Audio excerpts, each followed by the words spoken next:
You seem to be quite clear that you don't feel you should be fighting for the title next and that you would like one more win at least. Why is it that you feel that way? And do you think it's that sort of self-awareness that will help you continue to grow as a martial artist?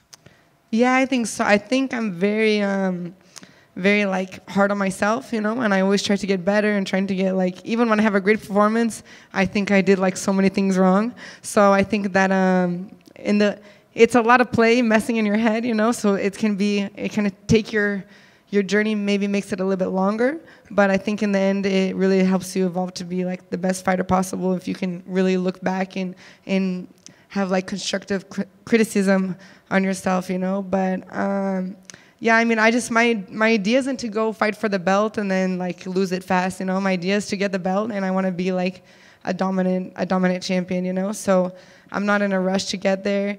I want to have good fights, and I want to make a statement.